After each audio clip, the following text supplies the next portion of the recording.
Yo, what's up? Welcome to WWJD Psych. Fuck, I fucked that up. I'll go right here. Already. Welcome to the Franchise Podcast with myself, Joe Arrigo. With me is my brother, my partner in crime, the other co-founder, Squeezer McSqueeze, baby. TQ, what's going on, brother? Oh, man, I can't complain. Just sliding through the city, trying to be pretty. What's happening with you, my brother? You know, man, I had a rough weekend last weekend, but I'm good now. I'm good now. I'm good now. How does it feel to lose again, partner? Hey, let me tell you something. This one hurt more than most because I actually thought Green Bay had the team to go make a deep run, and the offense let them down. Look, my dude, the best corner in football, Jair Alexander, picked off the GOAT twice. Locked down. But Kevin King, what the hell are you doing? Mike Pettin playing cover 0. At least shade the safety over something. But hey, man, look.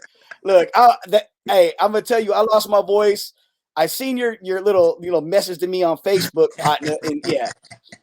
Listen, man, karma, man. This is karma. I told you this. I said it. You cannot disrespect the bad man like that. I never did. Do Aaron Rodgers the way that Green Bay did him on draft day. Okay, hold on. Let's hold that thought because we got a guest with us tonight that knows everything that's going on. When I tell you this guy is ahead of Schefter, he's ahead of Lockenfora, who's whatever. When you got rap sheet, my man is locked in, dialed in, but he's dialed in H-Town. So the whole Deshaun Watson situation, that's what we're going to start off with. Great. My man Jayson Braddock coming in. JB, what's good with you, brother? Man, Joe, TQ, what's going on? We can't start sports here. Before the show started, Joe calls me. He's like, yo, you got to come on with me, my man, TQ. And he starts talking. First time he drops TQ, really don't pick up on it. Then he starts talking like, yeah, he does music. Like, what is it? Say TQ. I said, there's no way this is the same dude. I said, I felt the biggest crush on Tyra Banks when I was younger. And there was one song from this guy named TQ that everybody listened to. She was stuck with behind her. Matter of fact, looked like Tyra. Yeah. I wore that track out so much. Salute. For sure, my brother. I can dig it. Oh, man, that's great. When he told me that, bro, I laughed. That's why I didn't tell you about that. I wanted to get your reaction. That's when Jay told me, I was loving it. That was my track, man. Yeah, love it. I mean, but that just goes to show your reach as an artist, bro. You were down there and, Jay's down in H-Town. I mean, you had that. I was all over the place. I was all over. Whatever they was giving love to me, I was giving it back. So, yeah, I spent my time down there. I'm actually headed down there in the morning. I'm leaving at 11. Headed to H-Town tomorrow. Oh, that's nice. Lovely. Yeah, come down to the H. And speaking of the H, I was on social media earlier because there was this new article that came out about Zero. And that's one of my favorite artists. I put him top 5 all time. Yeah. That's how much I cut for him. Biggie, then Zero. That's where Zero's at. But I bring this up because not only you're coming to the H, but what you did back then is also kind of what Zero evolved into. You knew Zero as rapping and everything else, and then he turned into Rotha Vandross. And he dropped the look. And even though, you're a rapper, everyone knows the vocal, you were putting into it way before Drake and Zero and all that. So, again, salute to you. Thank you, brother. Thanks for the love. Oh, man. Make sure you go to the turkey spot, bro.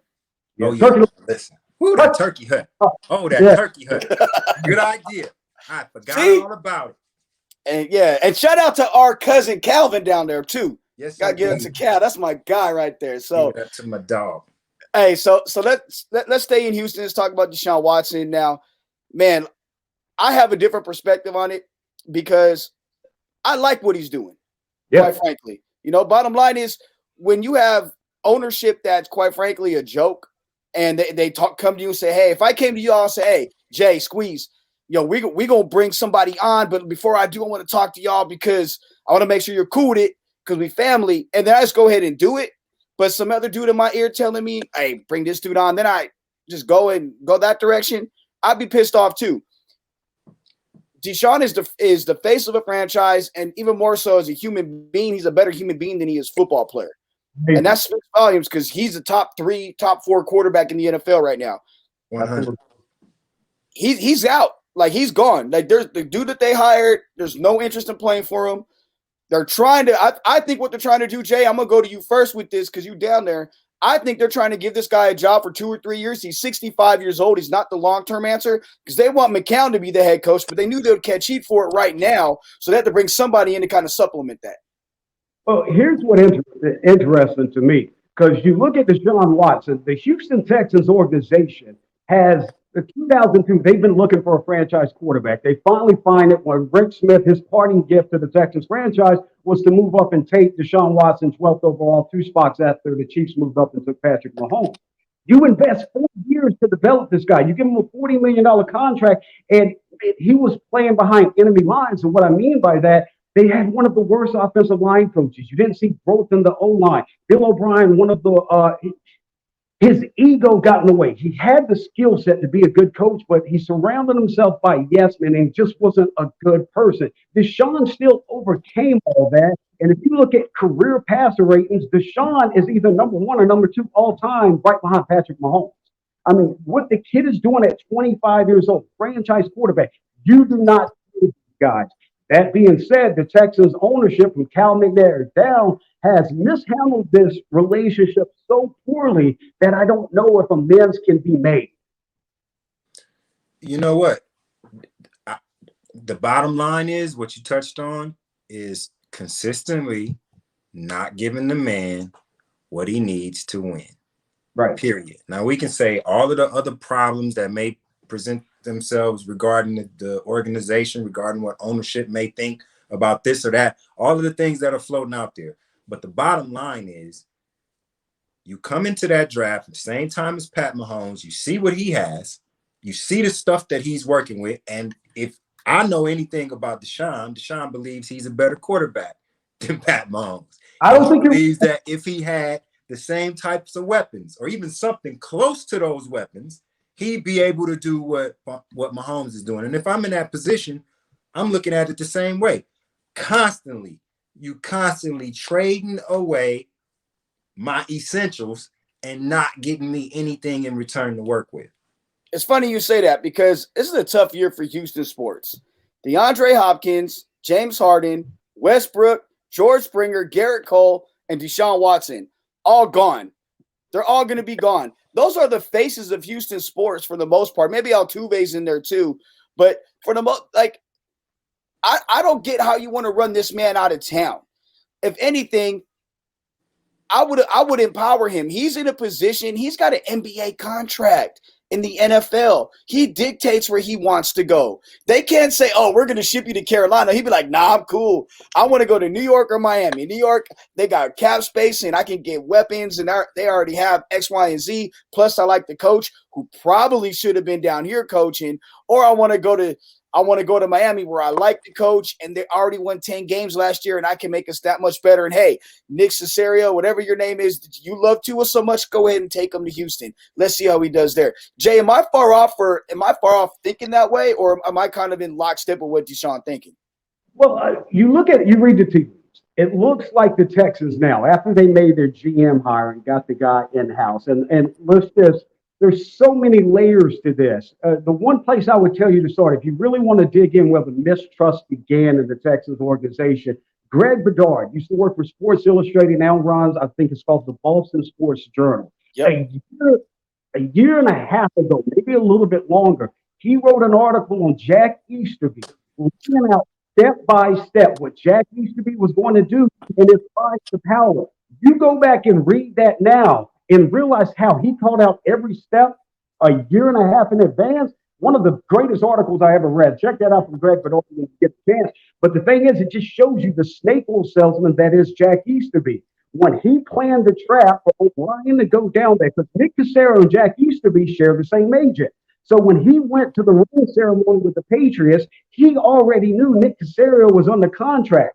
And so he set him up into a situation where the Texans would move on from their GM, Brian Gaines, leaving them aboard, telling the Texans they could get Nick Caserio. where we all know the Patriots slapped their hand and was going to fire a tampering charge, and then the Texans backed off. So Bill O'Brien and Jack Easterby and these guys, the other guys with them, all rose to the circle of trust, where they called them basically a GM by association, that entire group. Beginning of the year of 2020, O'Brien said what we all knew, that he was the GM, and Easterby continued to rise to power. When it was time for Easterby to turn on O'Brien, he threw him under the bus like O'Brien had did for so many people before him.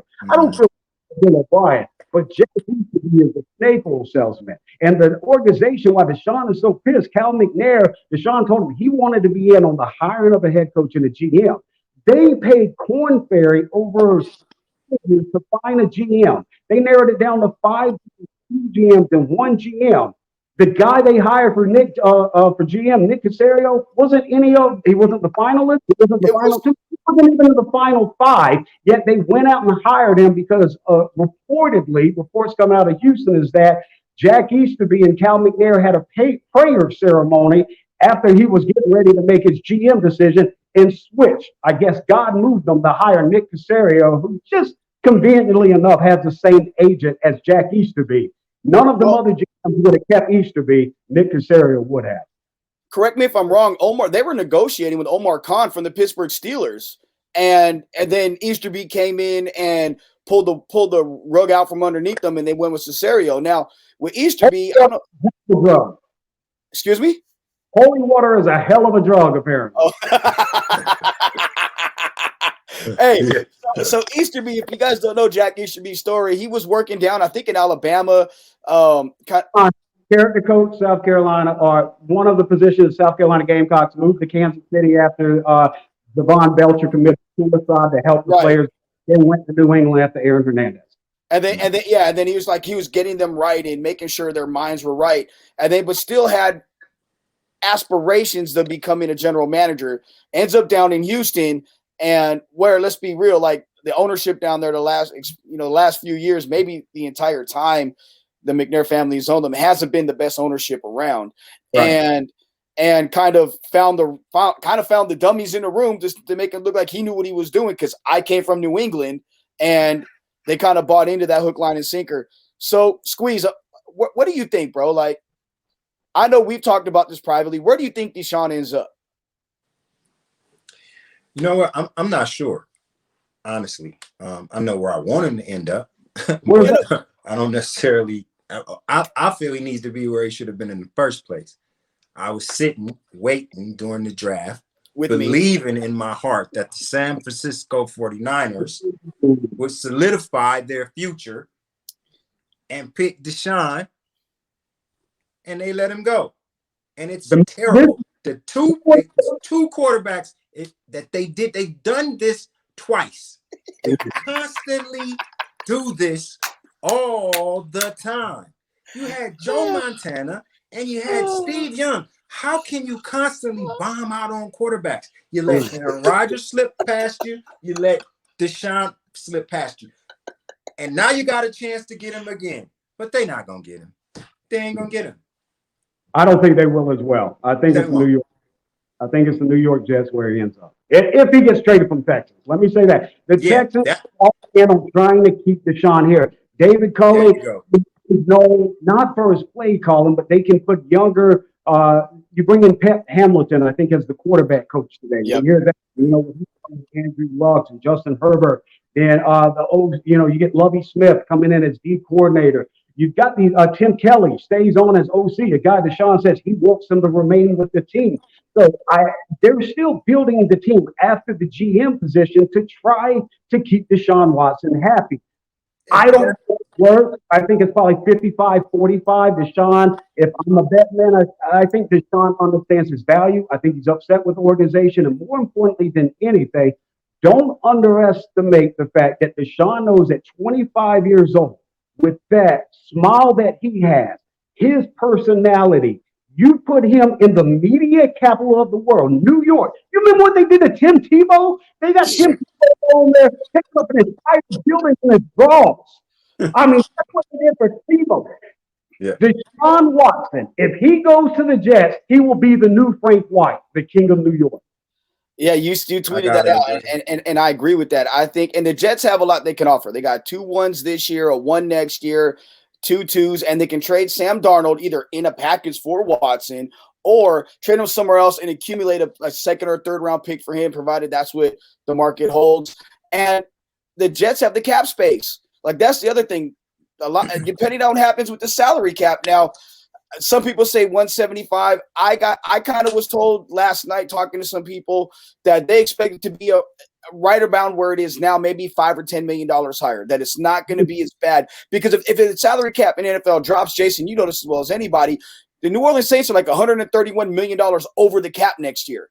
Like, there's going to be teams that's going to have 6 stars and a bunch of rookies and a bunch of mid-level guys gone. The league can't survive like that. So they're going to have to bite the bullet. And they made some money this year. Not as much as normal because of fans not being there, but they made some money this year. I think the cap's going to be around 198 to 210 because you can't jump from 175 to 220 in a year. That's what they want to do next year. So I think the cap's going to be there. But also, and I agree with the Jets, like I said, but I think Miami is a sleeper team, and Deshaun wants to go there. They are another team that they're picking high. They have 2 first-round picks as well.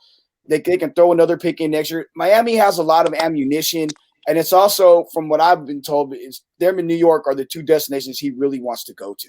Yeah, I'll go back to your point that you made earlier, though. Like, Houston is not some bum city. You know what I'm saying? It's like the fourth biggest market in the nation, and all of their faces of sports have got out of town literally within the last 15 minutes. So, and an offer you can't refuse can come out of anywhere in a city like that. So always keep that wild card there. Those types of offers from outside of the business, they can keep your ass where you at and change your mind real quick. And that's not like he's in, Denver or something like that. It is Houston. So I do feel like him staying there is also a possibility, especially if they bend over backwards and grovel and give him what he wants. Yeah, that's true. He's got nobody to share the market with when it really comes down to it. But they also don't have cap space to bring anybody in. Yeah. Yeah, that's the case. With Deshaun Watson, if they have to move on, they're in salary cap hell. And you're talking about the salary cap issues that could be coming. They were talking about they might have to move on from J.J. Watt. No guaranteed money left in the last year of his contract. He doesn't want to be in a rebuild phase. If you move on from Deshaun Watson, is J.J. going to stay? So no, absolutely. He's gone. He's coming home to Green Bay, baby. He's out of there. No, he's not going to Green Bay. No way. I think he's not going from bad to worse. Yeah. Crazy. Hey, you know what? I don't personally think that we should be on this show for a whole hour and you should be able to get by that easily, slip and slide out like some oil coming out of a broke ass pan, right? Off this Green Bay trash. You've been let's talk about it. Green Bay. You did Aaron Rodgers wrong. Don't sit up here and talk about the Houston Texans if you don't talk about your own cheese. It smells like cheese. Let's talk about it. That's why we're here. Shame of yourself. I've been saying it since the last draft. You got nothing but hell coming. You're not going to win another championship with Aaron Rodgers. You're not going to win another championship no time soon. Period.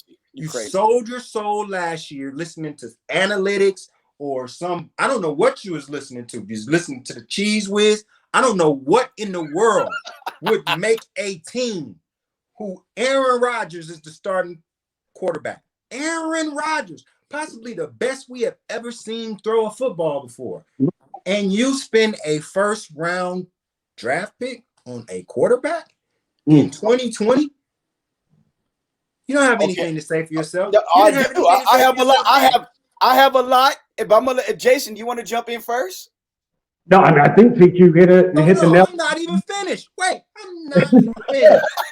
I'm not finished. I've been sitting on this for months and months and months. Listen, when they picked that quarterback, he was so surprised. You should have seen the look on his face. He had to clean it up real quick because he really wanted to go in the bathroom and kick the mirror through the wall. That's what he wanted to do. He didn't want to see that. That is not true. Right mind didn't want to see. That's not true. Wanted to see somebody. I mocked him to Green Bay. I mocked him to Green Bay. What are you talking about? We did a franchise mock. Yes, me and Chris Bro. Well, you deserve it. Yes, well, you deserve it. You deserve it. I'm glad you lost. Now I'm finished. I'm glad you lost. Now I'm finished. Yeah. Okay. See, look. Here's the reason why I was okay with the move. The last 2 years, 2 out of the last 3 years prior, he had been dinged up and he's been hurt. That's a fact. Why? Because a combination of things. What's the main reason? One of it was the offense was old and antiquated and guys weren't getting open. And two, he was holding on the ball too long, and he'd be the first to admit it. He admitted it this year. He admitted that I was holding the ball too long. I was trying to be too perfect. So hold on. Because he didn't have no O-line. The Green Bay's O-line has been one of the better O-lines in the NFL the last 5 years. Please. The numbers don't lie in that. I'm not an analytics guy. That's you. I'm going by what I see. The next thing was they on their board, according to everybody I talked to with that organization, the guy they wanted got taken, and that was Justin Jefferson. That's the guy they zeroed in on. Nobody would move up for him. They had calls with the Raiders. I confirmed that. They were on the phone with the Raiders trying to move up. They wanted to jump Minnesota because they knew that was a likely spot. The Raiders wanted too much. Okay, we're going to sit back. On the board, the next guy they valued higher than anybody else was Jordan Love. And You're not addressing a question. You're not addressing No, I am. I'm addressing it. So they felt, okay, we can make this receiving class is deep, but there's tiers to everything. So this tier is gone. This tier is going in second or third round. We can come here and get a receiver. But this guy, to us, is one of the top players in this entire draft, and he's available. We're going to take him, best player available. What was your last game before this happened? Bro, we already know it's NFC Championship. We already know that. Okay, but so you're missing the point. You're missing. You go out of the NFC Championship and you pick a quarterback. Yep. A quarterback. And your quarterback is Aaron Rodgers. He took you to the NFC Championship again and you lost. Why? You didn't improve the team. Let me point something out to you. On somebody that did not touch the field in the season after you was a game away from the Super Bowl. The same thing when Aaron Rodgers was drafted by the Packers. He didn't touch the field for 2 years, bro. And that was with Brett Favre. And you got We're talking about Favre, Brett Favre. Out of Brett Favre and Aaron Rodgers. And the Saints got one out of Drew Brees. So what? Like that means nothing. Let's be real about it. You just talked about it with the 49ers. That they had Montana, they had Young, but then now they got stuff. Okay. But they didn't plan. They took Jim Druckenmiller. They didn't plan for their quarterback. They thought they can just manufacture them out. Green Bay is planning ahead. I give them credit for that. Now, this draft, they damn sure tighten up that defense and go get another receiver. That's what they got to do. But you're not going back. It's a wrap. You missed your shot. I'll tell you who's going back. Rodgers to Green Bay, he's going back. He ain't going nowhere. He won't be back in no championship.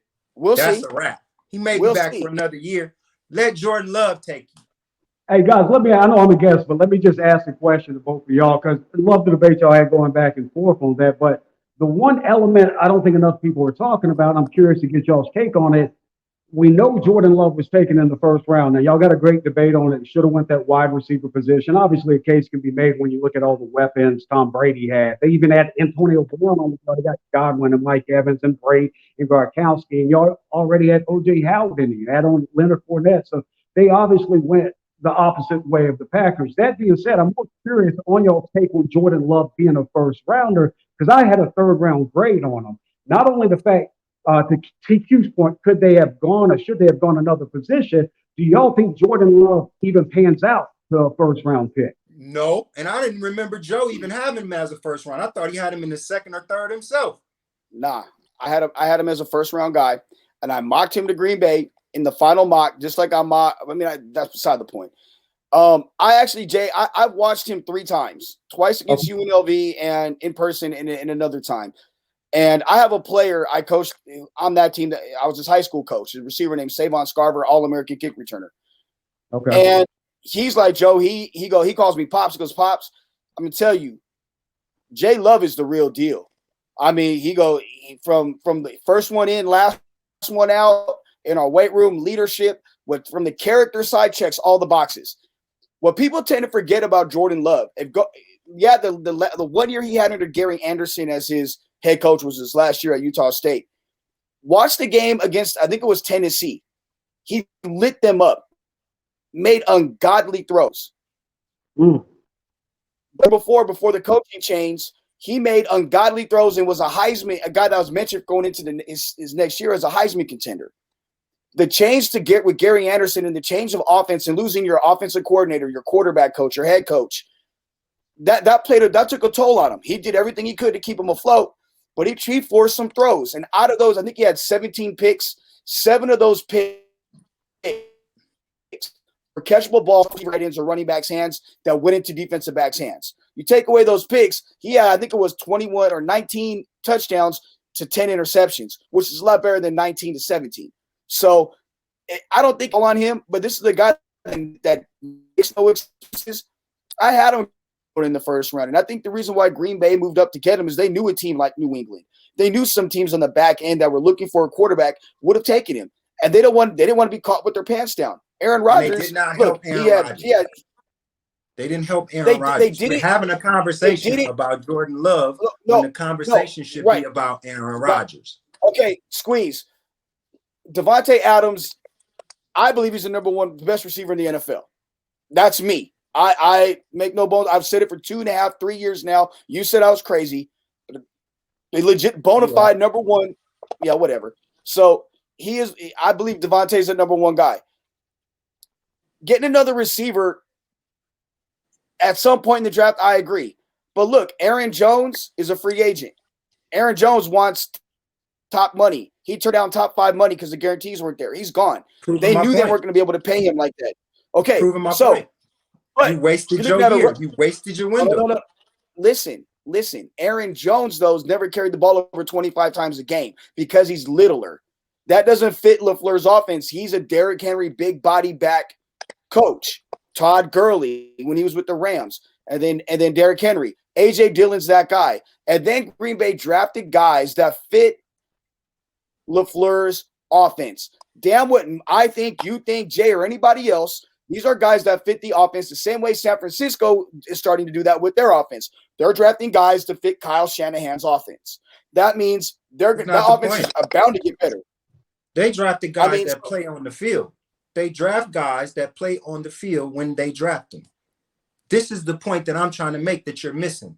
You picked somebody, you was a game away from the Super Bowl, and you spent your first round draft pick on somebody who was not going to touch the field in the following season. That, my friend, is stupid. We can move to the next subject if you want. We can stay on it, whatever you want to do, but that doesn't make sense. And that's why Green Bay has 2 championships from 2 of the greatest quarterbacks we've ever seen play the game. 2. That's it.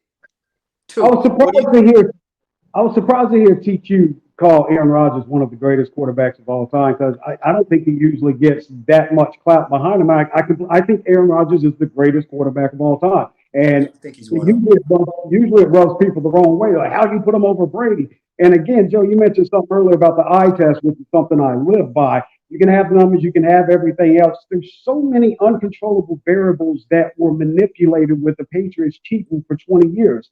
Patriots fans can get upset with me. It's in black and white. You cheated for 20 plus years.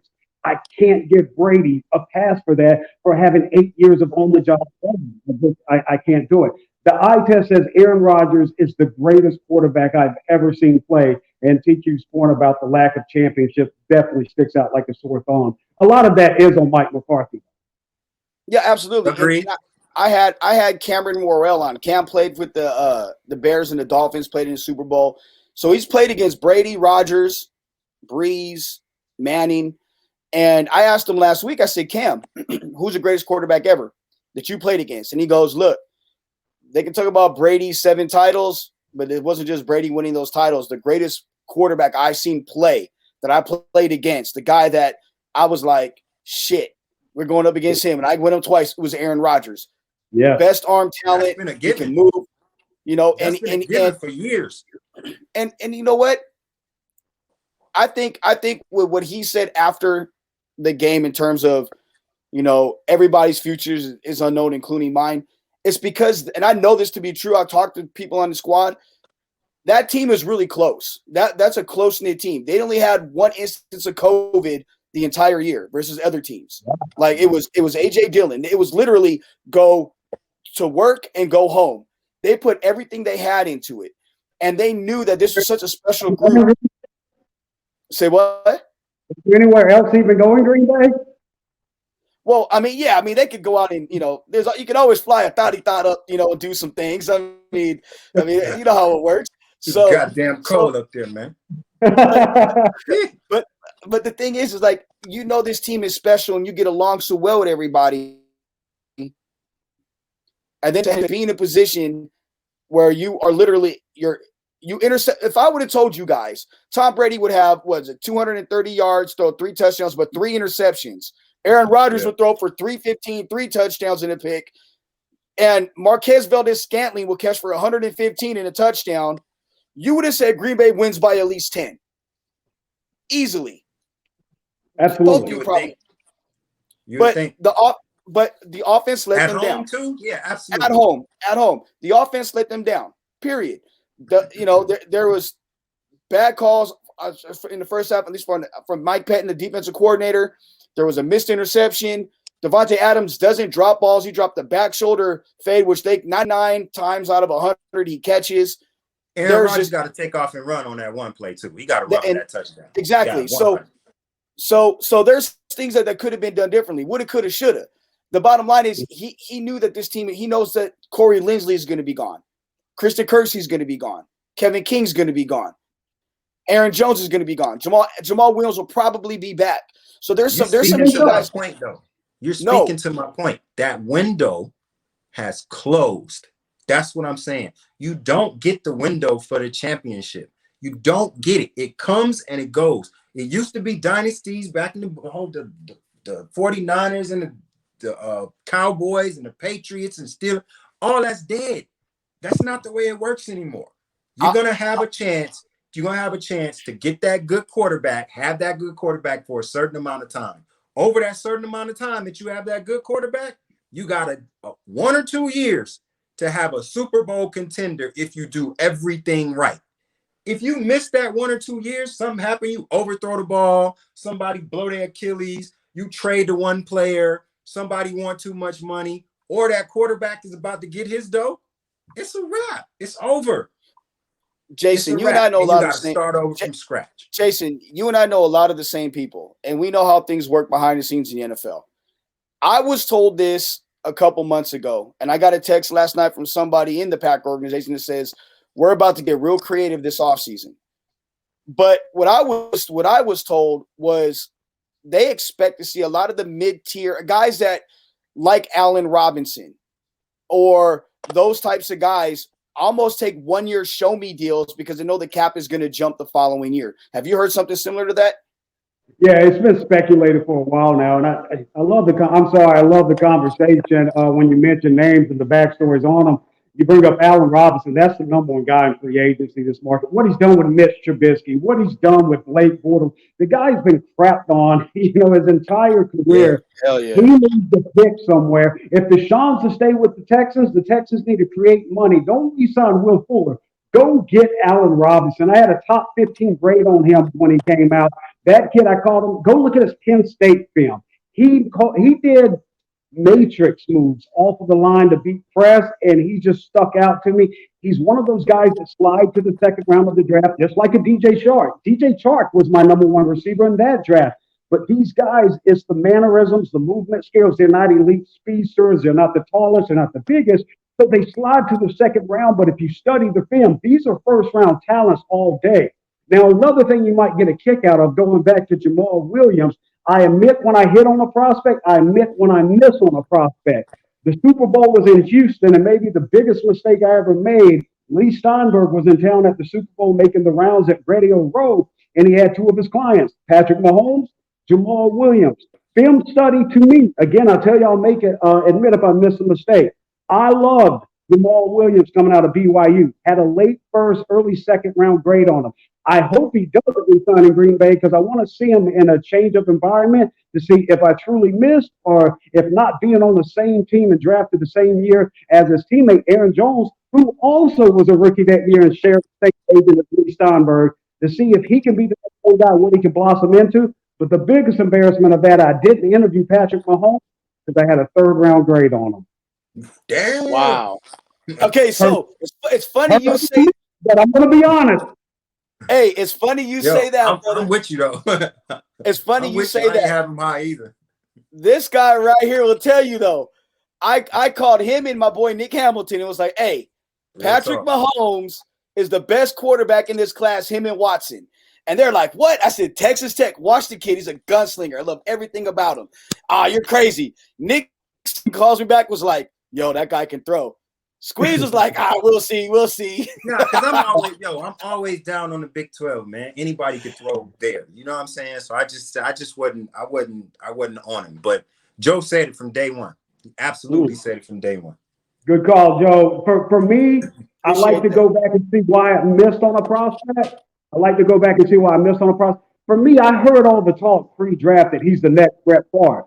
It's hard for me to see any prospect in your grade he's going to be a future Hall of Fame. When there's so much rawness in that Big 12, like TQ points out, and the way you missed it. And my biggest thing is when I look at college film, I also study NFL film. So I have to bet these windows are going to be smaller. The corners are going to be bigger. The coverage is going to be smarter. And I go through and I just couldn't correlate Patrick Mahomes' styles to working in Kansas City. Not to take anything away from him, but I wonder if the guy couldn't have had a better start to his career. You get to sit 1 year behind him, just like Colin Kaepernick. You get to learn from Andy Reid, Matt Nagy, Eric Bieniemy, the fastest receiver in Tyreek Hill, the best tight end in Travis Kelce. You get Sammy Watkins, who was a top 5 pick, even though injuries set him aside. That's like your fourth option. You got DeMarcus. Yeah. Now listen at what you're saying. Don't you think Deshaun Watson is saying the same thing in his head? 100%. Imagine if I could have got in that instead of this one. Right. Well, 100%. So it's funny you bring up Kaepernick, and I know we didn't talk about this pre-show. Squeeze, when I was doing the show in LA, we had Jay on, right? And you know my stance with the fellow Kappa, with Colin Kaepernick, and how supported him 100%. Yeah.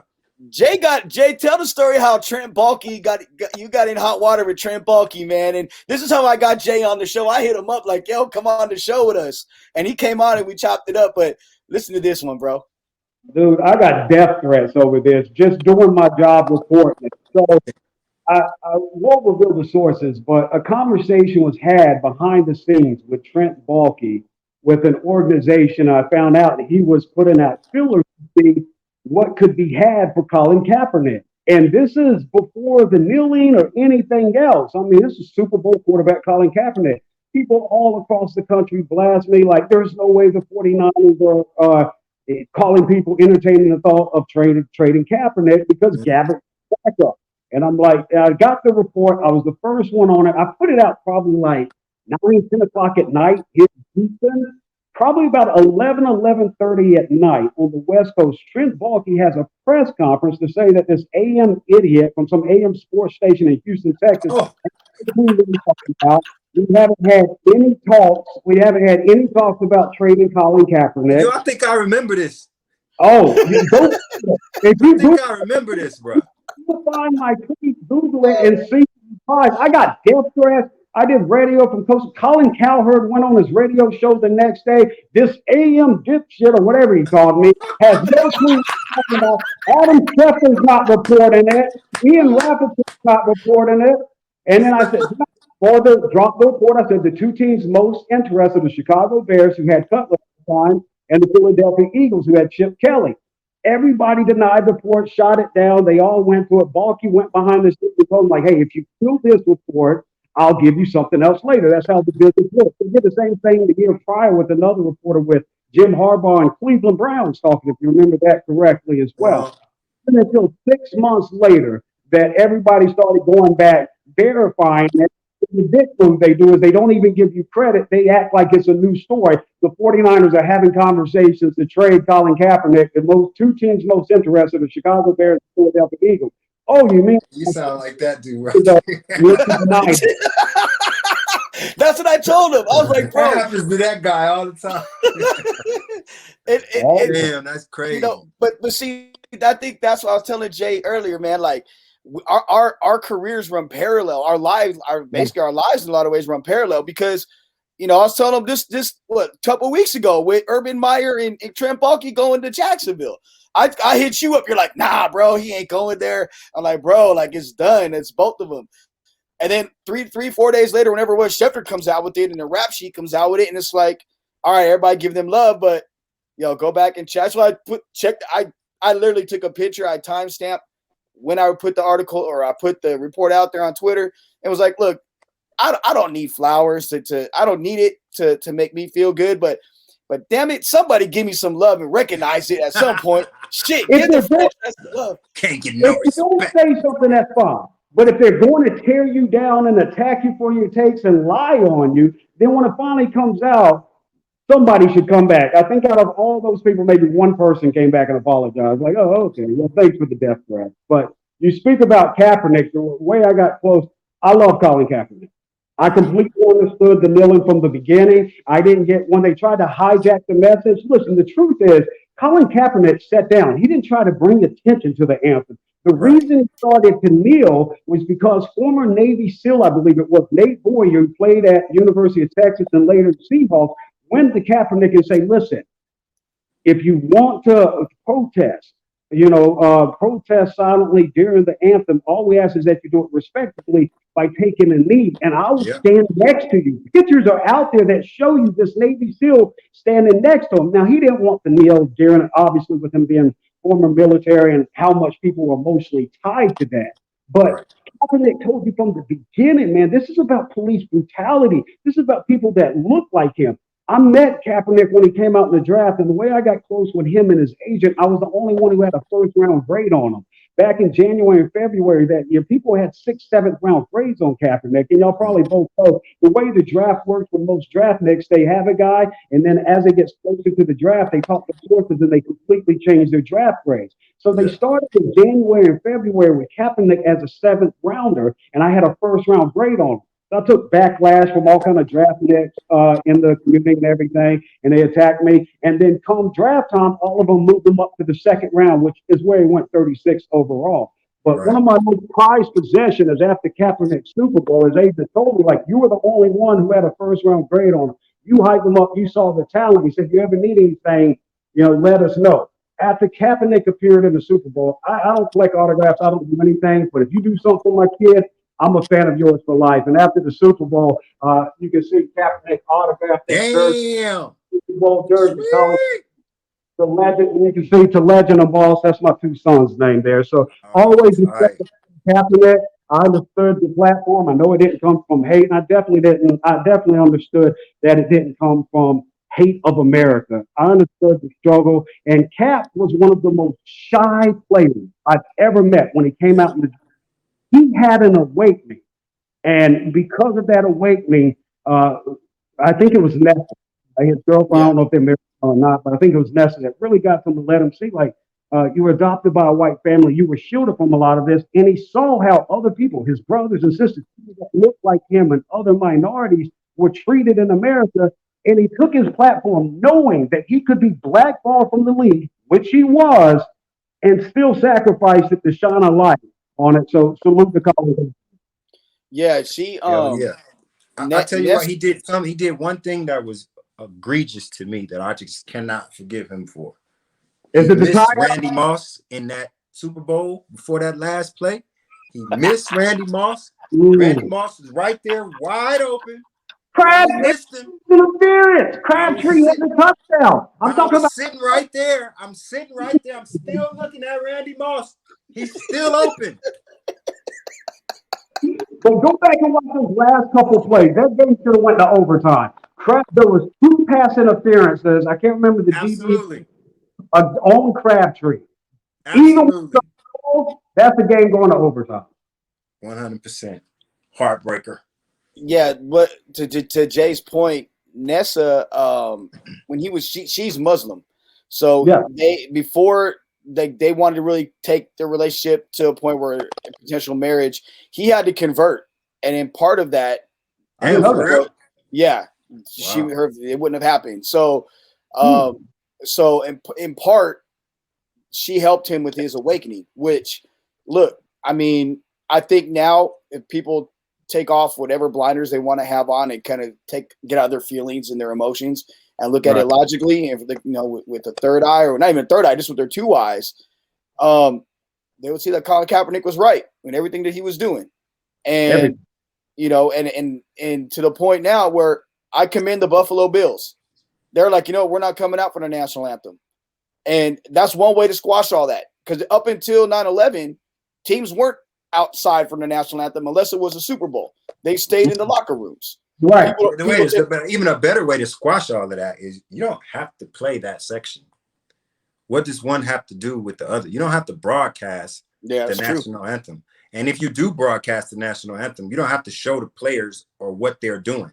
And you could have done that from the beginning. The reason why all of that went out of control is it was for a reason. It was for entertainment and politics. And let's just call a spade a spade. That's just what it was. Like, you took what a man was trying to say, his right to peacefully protest in whatever way he wants, which absolutely makes you American. That's what separates you from everything else. One of the major things. Spin on it. Exactly. So it's like you take that and you just run it into politics, run it into votes, run it into rhetoric, and turn it into something completely different from what it is. And the reason why so many different parties were complicit, including television stations, including the NFL, because you could have simply shut it down by changing the camera angle. Well, here's another thing. Here's another thing I love about this conversation, and why you're going to see more people like us go away from the traditional radio platforms and go to digital, where you don't have management making the decision. Let me tell y'all out in Las Vegas, let me explain a little bit about my situation down here in Houston. Houston in 2018 became the most diverse city in America. I don't know if y'all know that, but in 2018, not New York City, Houston became the most diverse city in America. And in that article, at the airport. The sign at the airport said that. Nice. And in that article, when that came out, they said by the year 2050, the rest of America will look like Houston now. We have to get past Black, white, Hispanic. Yeah, I mean, we're brothers and sisters, not race. I don't say that, to white people. I don't say that to just Black people. I don't say that to just Hispanic. We're brothers and sisters. The race thing, we got to move past. The religion, I'm Christian. You talked about Nessa being Muslim. If somebody's atheist, it doesn't matter to me. You have one life to live. We all do. And in your situation, the decisions you make, as long as it doesn't affect me or my health, I don't see why we're so overly invested in it, if you understand what I'm saying. Now, even though Houston's the most diverse city in America, let me tell you about the 3 sports stations in Houston, Texas. Sports Radio 610, Sports Talk 790, and ESPN 975. Owner, GM, program director, AD. All 3 stations are the most diverse city in America, all white males. Every single host on every primetime slot is a white male, with the exception of Indy Kalu, who's a former football player, Black former football player. And let me tell you, out of everybody I met in the Houston sports industry, greatest dude you'll ever meet. I'll swear by Indy Kalu. Then there's one guy, I think his name's Ron Hewley. They just hired this year at 6:10 in the afternoon. John Lopez, a Hispanic guy, has been on radio there for many years. Outside of that, none of the other stations have one person that's not a white male. No females, no person. Wow. I mean, in the most diverse city in America. And when I was at Sports Talk 790, you got to understand there's this conglomerate of networks, and they have this conservative talk station hosted by this guy, Michael Berry, goes nationwide. He calls the shot over there. So during the Colin Kaepernick stuff, they let all their hosts go on and bash Kaepernick, put that message like you talk about with the Fox News tape. They didn't have any issues. That afternoon, I said, I'm going to set the record straight. I went on after the first segment. The program director is looking at the window, tapping the glass, telling me to come out in the hall. You want to know what he told me? He said, our prime demographic are white males, ages 25 to 54. That's who we play to. And our message needs to stay in line with Michael Berry, who wasn't even on the sports station. He was just copying to the political talk. When you want to understand how dirty the business is, this is white male telling you this. I'm not making this up. All of it can be verified. Then it just that how the message can get hijacked so easily from Kaepernick. Like as you pointed out earlier, Houston is the fourth largest city in America. When you have the host going out there with this Fox News take and polluting the minds, and we multiply this over every major city, that's how it happens. And how we get to this. Well, that's how it happens. I'm glad now that we're able to have these conversations.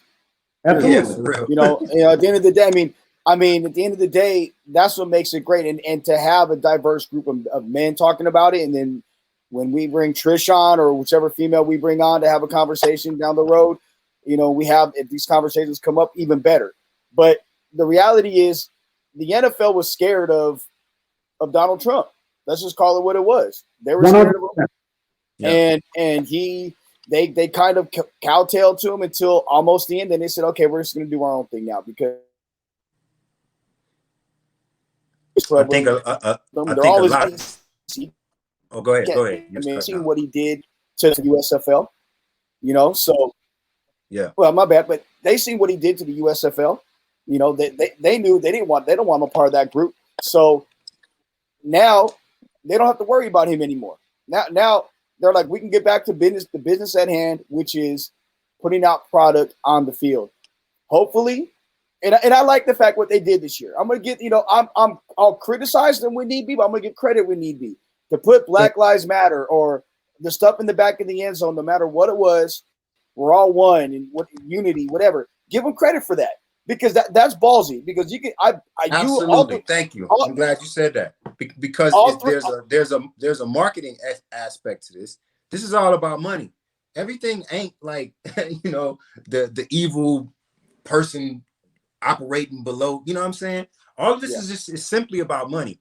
And the bottom line is, whether you hate them or love them, the Trump following far right, whatever you want to call them, good old boy set, occupies a large part of the NFL's fan base, a large part of their fan base, a even larger part of college football's fan base. So for the NFL to step out there and say, okay, we know for a fact that part of our bottom line believes totally different about racial equality, social injustice, and the like. But yet and still, we're going to be bold. We're going to jump behind our players because what's the percentage? Like 70% or something like that. 70%. Yeah. So you're right. Give them their credit. The point is, just because the big bad wolf is gone, can't stop. Because if you do, then it just looks cheap and it looks like the same old bit of BS that it's always been. Same old okie doke. Right. Absolutely. It's tough to shift gears off transition off of this, but on Tuesday marked the 1 year anniversary of the passing of Kobe Bryant. And as versed as Jay is in, I love that shirt. As versed as Jay is in football, basketball, and baseball, he's the guy in Houston. Jay's that guy.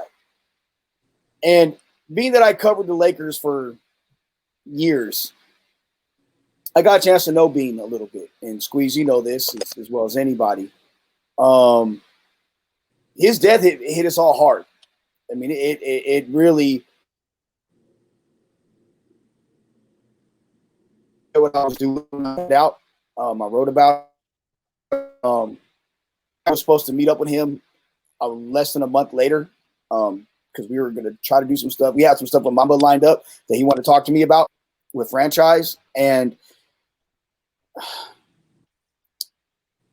it was just surreal. And looking back a year later, do you think Kobe's had Kobe's death has had more impact than what he had when he was alive?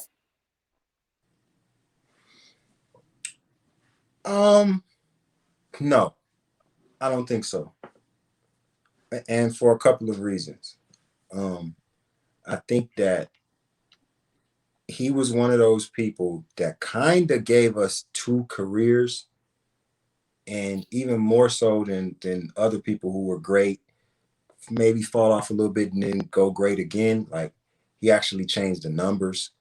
You know what I'm saying? Both the numbers would have probably been Hall of Famers, first ballot. And I think that the way he transcended, I think he was the first villain of his kind. You think he was a villain? I'm saying to the people who he was a villain to. So like, yeah, Jordan was a villain, LeBron's a villain. I agree with that. Kobe's I think he was a different kind of villain to people than had come before him.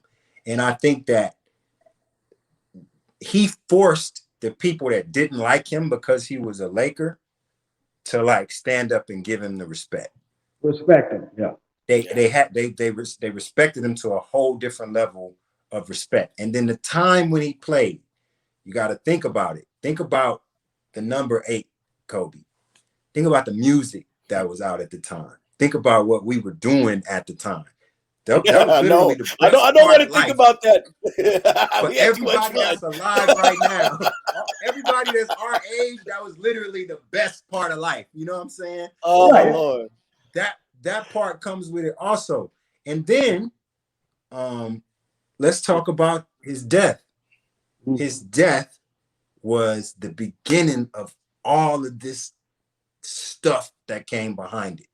It was the first absolutely terrible act of 2020, and it just kind of opened the door for coronavirus and Trump and the election and everything else. So I think that all of the things that may have followed it muted it a little bit, as opposed to if he would have died in another year, if he would have died a year before. I think that question I may be answering a little bit different. What do you think, Jay? You're down in Houston, and like what do you think? Well, I'm going to go a different route here because for years I've said the top 3 I probably say the last 2-3 years. I've said the top 3 players in NBA history: LeBron James 1, Michael Jordan 2, and we're all about the same age. So most time it rubs people the wrong way when I put LeBron, who's my age, ahead of Jordan. But I got LeBron 1, Jordan 2, and Kobe 3, and I had it there for years, even before Kobe died. And Dream 4. I think Dream's the best center I've ever seen play. I think he's the most underestimated player in NBA history. But anyway, going back to Kobe, though, I got a unique story. Me and Kobe's about the same age. We were playing basketball. I played basketball and had scholarships, but my junior year in high school, my coach put his arms on me, and my dad always told me, like, always respect people, but never start a fight, but somebody starts it, be quick to finish it, and never let another man touch you. My coach grabbed me by the arm, slung me around, cussed me out, and I took my jersey off, hit him in the face, and 2 scouts were there, so I blew off my scholarship. But I was on a path. I was studying Kobe Bryant in Lower Merion because I studied all the top high school players. So I watched this kid. I had a poster on my wall of a guy who was my age going straight to the NBA for the Lakers. I watched every play that kid made because he was special. As soon as you saw him, he just came out with knowing that he belonged. And I remember being surprised his rookie year. He had the baby fro and he comes out and he airballs a couple three pointers, I believe, in the playoffs. And he wasn't even affected by it. I'm like, at all, none. That dude had the same type of confidence bringing it back to Houston as an undrafted running back named Arian Foster. Go back and watch this clip of Arian Foster after he finally got called up after being undrafted, runs for 100 yards, and the media's asking him, like, Arian, were you surprised? Like, nah, I knew I could do this. Y'all surprised. And I'm paraphrasing, but that was it. There's just a confidence Kobe and Aaron and these elite talents have that they expect greatness from themselves. And with Kobe, he always expected greatness. But the direction I'll go a little bit different. I think his death did amplify how big Kobe Bryant was in Mamba, because peers typically, UGK, I don't know if y'all UGK fans or not. Oh, hell yeah. Okay. Two best rap groups all time to me, UGK and Outkast. And UGK would always talk about in the intro. All right, I'll let you respond in a second. The second time, let that first one go, but the second one I had to lean in and check you out a little bit there, buddy. I'm seeing the meme mug, so I'll let you correct me in a second. Go ahead, do your thing. Growing up in South Carolina, and my brother in Houston, he put me on UGK in the early 90s, and I grew up with Outkast. I always said, man, if these two groups ever do a song together, and obviously they did. Same thing with Zero and Nas. Grew up with both of them too, and a couple years ago, Scarface linked up with those guys. But saying all that, UGK had one of their intros on the Rod and Dirty CDs talking about the people from your own hood, they be the worst ones. Talking down on you, hating on you. They don't want to see you do good. It's the same with our peers. Like if you played with Kobe, you don't want to admit you played. You's not going to admit any other rappers that came out with him when he's in the game and doing it, that they're better than him. You just can't have that mentality. I wasn't the greatest basketball player, anything close to it. On the court, I was never going to tell another man that he was better than me. It's not in my DNA to tell you you're better than me. I'm going to take your heart. If you're better than me, I'm still not going to admit it.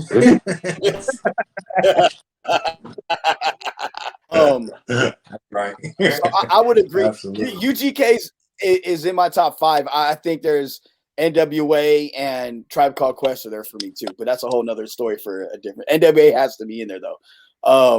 But go back. Wait a minute. We're not letting this H-Town shit slide tonight. Man just said that the Dream is the best center he's ever seen. No, Kareem. Cannot let this escape. It's Kareem. We cannot let this escape tonight. This is absolute blasphemy. Handle it, brother. Handle it. I can't believe you let that come out of your mouth tonight. You know what? I ain't mad at you. Go down with the ship. Don't jump. Drown with the ship, brother. Who's better than Kareem? Kareem Abdul-Jabbar himself.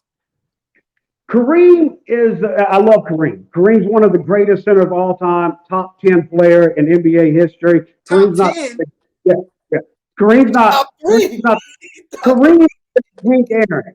Kareem is great because of his longevity, and that's why the point total is there. Hey, give me Hakeem Olajuwon and his movement skills over any other center. You can take Hakeem and put him in any era. You put him against Wilt, he owns Wilt. You put him in today's NBA, he develops a three-point shot and is dropping it as a big man with a three. Against Kareem Abdul-Jabbar? Yes. Just throw that old bullshit ass 70 skyhook in there. 8 foot, man. Motherfucker 9 foot tall on a hook shot. You better make that. You know what? Everyone else around is 6 foot tall. I'm canceling my flight. I don't even want to go to H-Town no more. Can't believe it. I cannot believe it. Next, you can tell me about how great Wilt Chamberlain was, dunking over 6 foot 950 pounds off stage. About Wilt Chamberlain. We talking about Kareem Abdul-Jabbar. What are you talking about, man? Kareem himself, the real Kareem Abdul-Jabbar. What? My DNA made me say this. Rocky Marciano, greatest heavyweight champion of all time. That's why people won. I have a headache. I need Tylenol. Come to America. Come into America. Rocky Marciano. You're giving me a headache. Oh, that's great. I was no, but unbelievable. So I think the thing that made Kobe endearing, Kobe was, to me, the most authentic and real and honest athlete that I've ever covered. I mean, what you've seen from Kobe was legitimate. When he says something like, nah, he sucks. I have 2 stories I'll tell quickly. It was a couple of days after he scored the 81. They were back in LA. And I happened to be I was covering them. So I happened to be in the locker room after a game. I'm talking with 2 guys that cover the Lakers. One still does, the other one doesn't any longer.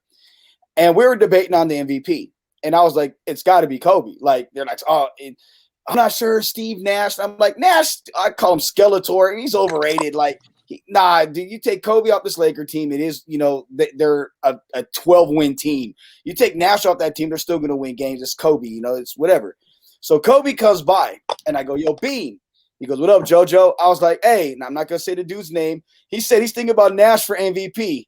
He goes, I just scored 81 fucking points myself with Kwame Brown and Smush Parker on my motherfucking team, and he walked away.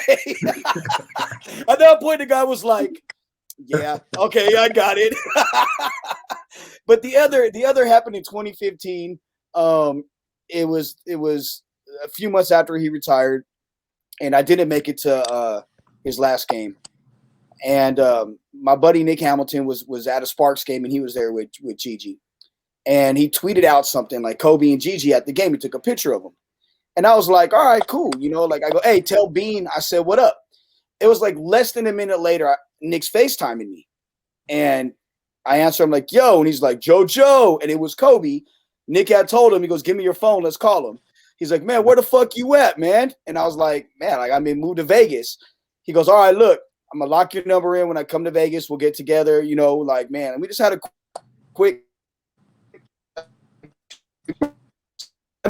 He came twice, but we met up twice. We met up twice and had a couple drinks and conversations about life and about everything. And what I love about Kobe was what you've seen on the basketball court. He gave every ounce of himself to the game of basketball.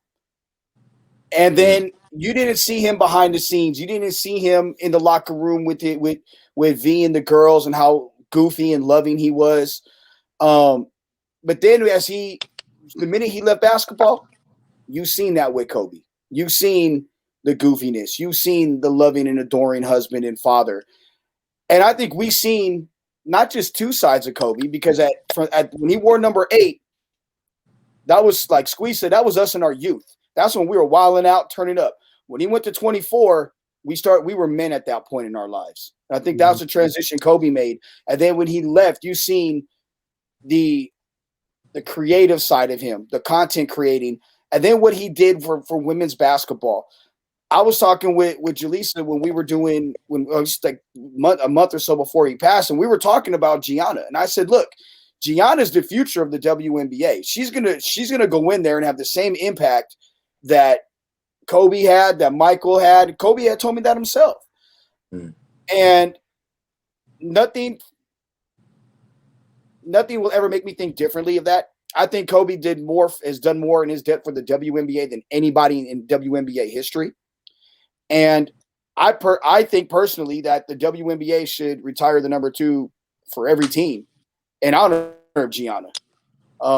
Because I don't think there's any doubt that she would have been a player in there and been the star of the WNBA and probably the greatest women's basketball player of all time. There is a copy of me singing Kool and the Gang, Cherish the Love. It was from the early 2000s, and it was for a charity project that Kobe was doing for some children's charity. It was like his second, third, maybe 4th year in the league. This was back when he had the ugly Adidas, the big moon boot joints. He actually sent me a pair of those after I did the song. Remember the big silver ones that look like platform shoes or something? Yeah, literally. That's my Kobe story from back in the day. But he's 100% my favorite athlete of all time, any sport. I've always loved to drive. I consider myself always having a high level of drive. And I think that the early part of my career, like it's like Joe was saying, when he was in the 8 and we were growing up, I don't know. I think a lot of people kind of looked at that drive as I don't know, some sort of cockiness, or maybe being mean or cold-hearted or whatever. And I think that the misunderstanding that a lot of people had of him during the early part of his career, I kind of could connect with, and how to. Yeah, because everybody thinks you're an asshole. Yeah, I mean, you know, that's how it goes. It is what it is. You know what I'm saying? But sometimes, some things take a bit of relentlessness, and I think that he had it, and the people that really know him, like Joe was just speaking of, his family, they look at him a different way than the rest of us do, and I just think that drive is the difference between, being all you can be and not. And that's what I took from him more so than anything else. And I think a lot of other people do too. I hear that a lot, that it's about that will and that drive to just kind of be better than you're supposed to be. If I can be honest, what gutted me the most a little over a year ago, I mean, obviously Kobe stung us all, but it was his daughter. When you talk about anytime greatness is cut short, not only in Kobe's case, but his daughter's case, that I've got 4 kids, 2 girls, 2 boys, that I think if Kobe was alive, you could even ask him if he was still alive today and was able to speak at that event, he would tell you if there's one thing he could change, it would be that his daughter wasn't there. Like, it wouldn't be that he'd take himself out there. As a father, we're going to protect our kids over ourselves. And the whole thing, when it came out, that Kobe had passed away, that hurt. When it came out that his daughter was with him and had passed away, and her potential, because I didn't know about her b-ball skills until late, weeks after that, and I thought everything, and you could understand her dad's mentorship, how much he made other players better, and then to have that 24/7, what the potential was for Gigi. I think it cut short on Gigi. That day. Yeah, man, she moved just like him, bro. Scary. Yeah. Scary. So I heard him talking one time, and he was talking about he asked her a question. He was like, "Hey, last 10 seconds of the game, what are you looking at? You looking at the waist?" She goes, "No, I'm looking at the clock." Oh. And he's like, "Why?" She goes, "Because I know about 3 seconds they're gonna make their move, and that's when I got to get my arm up and get in position." Like, that's how Kobe would think. Like, he was looking at and he's looking at the clock. He'll come down. You always see him because he knows when they're going to start to make their move and what he needs to do. And the other 7 people that lost their lives, I mean, like, I woke up that morning. Squeeze, we were out the night before. We had a business meeting. Yeah. I think we were out with Jesse and Marcus that night, and we got in late, and I woke up late. It was about almost 9 o'clock, and my routine in the mornings is real simple. I wake up, I'll meditate, I'll put on the news, and I'll get caught up on the news either on Twitter or CNN or whatever, and then I'd FaceTime my girl and my at the time he was 11 months, and in the middle of meditation I got a call, and my phone started going off, and I'm like, and then Nick calls me and is like, "Yo, did you check your messages?" And I had messages from people that are tied into the Lakers, former players, people that still work with them, agents, and it all was getting around. And Nick said, "Yo, I go, what's going on?" I didn't check. He goes, "Kobe died. He got into a helicopter accident." And I go, "Shut up." And I went in and I seen it on TMZ. And at that point, I legitimately was like, TMZ doesn't put out bullshit reports. Right. Yeah. I was like, this can't be true. And the first thing I thought of was not Kobe. Kobe would have found some way for him to get off that, like right before they crashed, he would jump out, nothing would happen to him, and he'd be okay. And then I got a call saying his daughter was with him, and there was other people that were going to a girls' basketball tournament at Mamba Academy. And my heart dropped. I already was in tears. I think I called you, Squeeze. You're one of the first people I called.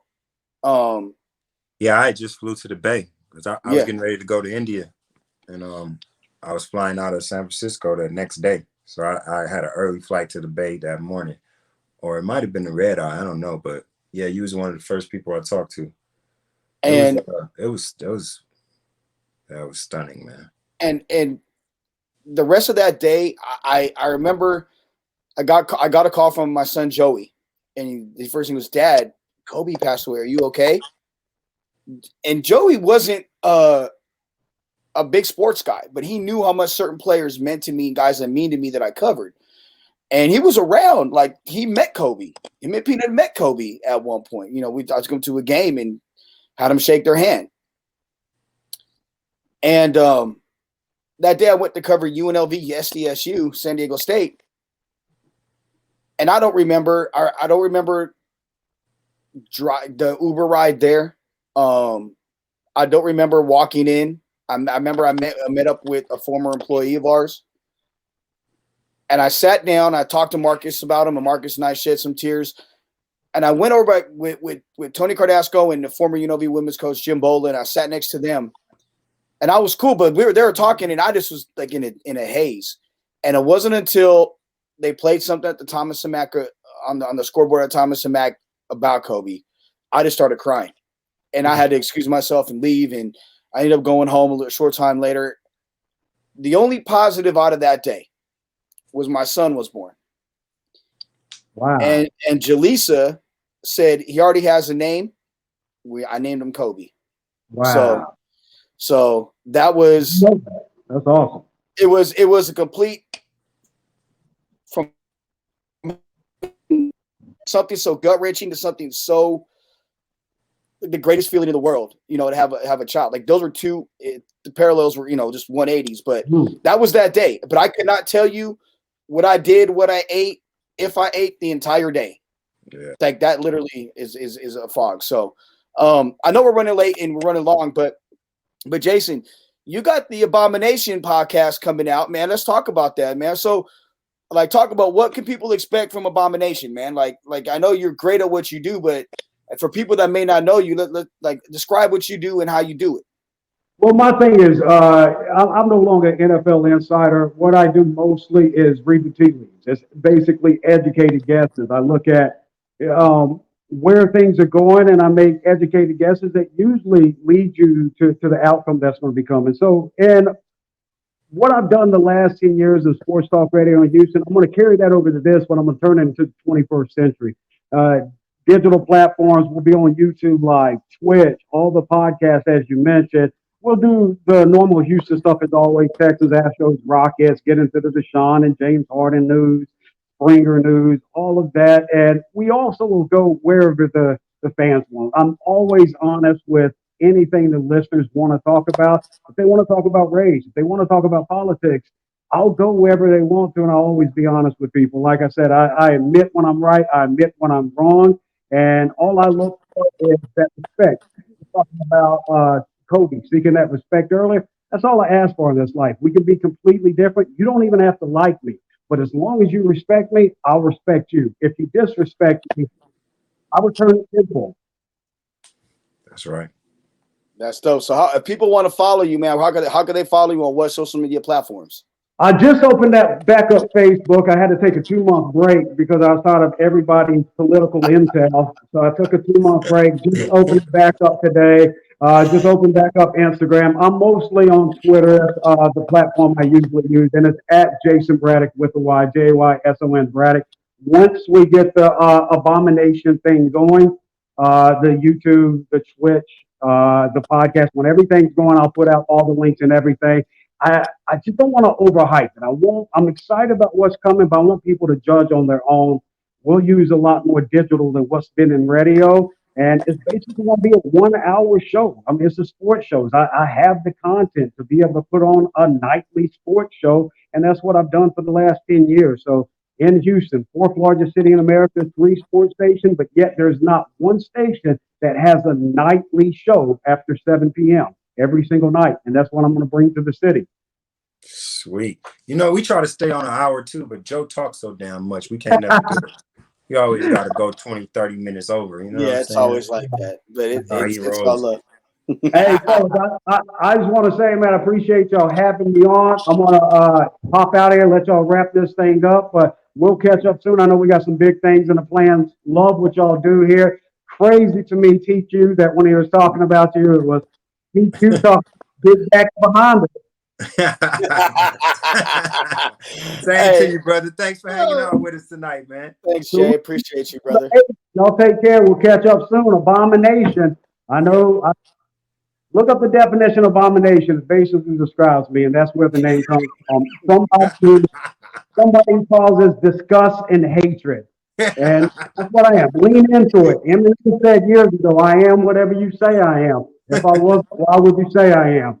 I'll be that. Man, right there. That is Mr. Do You right there. That's what they call him. The Dean of Do You. That's right. All right, Jayson Braddock, thank you for joining us. Appreciate you, brother. And that's so that's it for this week's franchise show. Me, myself, and TQ. We're hanging out every week with you on the franchisesportsmedia.com. Follow us on all social media platforms. The franchise LV. Squeeze, man, we got a lot of stuff in store for this year, and you see what he's doing right now. I don't care if it's got Christmas trees on it. You get the point. Put on a mask. Wear your mask, ladies and gentlemen. For TQ, I'm Joe Arrigo. Follow us on all social media platforms at the franchise LV, at TQ the Trojan, at Joe Arrigo. Join us next week. We got more guests and more sports news coming. Thank you for joining us. Have a great night, folks. Franchise, baby.